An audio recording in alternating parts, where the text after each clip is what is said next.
بسم اللہ الرحمن الرحیم۔ آج کا سبق ملائکہ یا فرشتے۔ سوال نمبر 1، مقرب فرشتوں کے سوا اور سب فرشتوں کا مرتبہ آپس میں برابر ہے یا کم زیادہ مرتبہ رکھتے ہیں؟ جواب نمبر 1، 4 مقرب فرشتے جن کے نام تم تعلیم الاسلام کے دوسرے حصے میں پڑھ چکے ہو سب فرشتوں سے افضل ہے۔ ان کے سوا اور فرشتے بھی آپس میں کم زیادہ مرتبے رکھتے ہیں، کوئی زیادہ مقرب ہے کوئی کم۔ سوال نمبر 2، فرشتے کیا کام کرتے ہیں؟ جواب نمبر 2، تمام آسمانوں اور زمین میں بے شمار فرشتے مختلف کاروں پر مقرر ہیں۔ یوں سمجھو کہ آسمان اور زمین کے سارے انتظامات خدا تعالیٰ نے فرشتوں کے ذمے کر رکھے ہیں اور فرشتے تمام انتظام خدا تعالیٰ کے حکم کے موافق پورے کرتے رہتے ہیں۔ سوال نمبر 3، فرشتوں کے کچھ کام بتاؤ۔ جواب نمبر 3، حضرت جبرائیل علیہ السلام خدا تعالیٰ کے پیغام، احکام اور کتابیں پیغمبروں کے پاس لاتے تھے۔ بعض مرتبہ انبیاء علیہ السلام کی مدد کرنے اور خدا اور رسول کے دشمنوں سے لڑنے کے لیے بھیجے گئے ہیں۔ بعض مرتبہ خدا تعالیٰ نے نافرمان بندوں پر عذاب بھی ان کے ذریعے سے بھیجا۔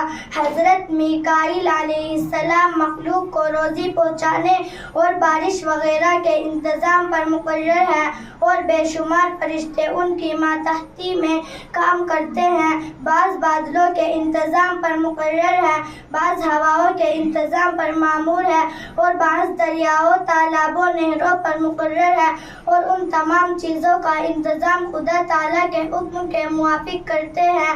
حضرت اسرافیل علیہ السلام قیامت کو سور پھونکیں گے۔ حضرت اسرائیل علیہ السلام مخلوق کی جان نکالنے پر مقرر ہے اور ان کی ماتحتی میں بھی بے شمار فرشتے کام کرتے ہیں۔ نیک بندوں کی جان نکالنے والے فرشتے علیحدہ ہیں اور بدکار آدمیوں کی جان نکالنے والے علیحدہ ہیں۔ ان کے علاوہ فرشتوں کے بعض کام یہ ہیں۔ نمبر 1، ہر انسان کے ساتھ 2 فرشتے رہتے ہیں۔ ایک فرشتہ اس کے نیک کام لکھتا ہے اور دوسرا برے کام لکھتا ہے۔ ان فرشتوں کو کرامن کاتبین کہتے ہیں۔ نمبر 2، کچھ فرشتے آفتوں اور بلاؤں سے انسان کی حفاظت کرنے پر مقرر ہے۔ بچوں، بوڑھوں، کمزوروں کی اور جن لوگوں کے بارے میں خدا تعالیٰ کا حکم ہوتا ہے ان کی حفاظت کرتے ہیں۔ نمبر 3، کچھ فرشتے انسان کے مر جانے کے بعد قبر میں اس سے سوال کرنے پر مقرر ہے۔ ہر انسان کے قبر میں 2 فرشتے آتے ہیں، ان کو منکر اور نکیر کہتے ہیں۔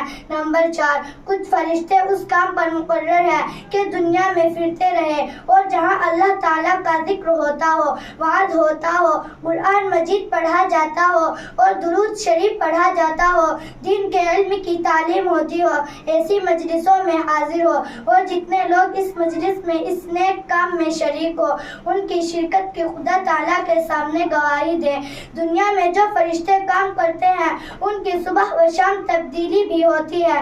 صبح کی نماز کے وقت رات والے فرشتے آسمانوں پر چلے جاتے ہیں اور دن میں کام کرنے والے آ جاتے ہیں اور عصر کی نماز کے بعد دن والے فرشتے چلے جاتے ہیں، رات میں کام کرنے والے آ جاتے ہیں۔ نمبر 5، کچھ فرشتے جنت کے انتظاموں اور اس کے کاروبار پر مقرر ہیں۔ نمبر 6، کچھ فرشتے دوزخ کے انتظاموں پر مقرر ہیں۔ نمبر 7، کچھ فرشتے خدا تعالیٰ کے عرش کے اٹھانے والے ہیں۔ نمبر 8، کچھ فرشتے خدا تعالیٰ کی عبادت اور تسبیح و تقدیس میں مشغول رہتے ہیں۔ سوال نمبر 4، یہ کیوں کر معلوم ہوا کہ فرشتے یہ کام کرتے ہیں؟ جواب نمبر 4، یہ تمام باتیں قرآن مجید اور احادیث میں مذکور ہے۔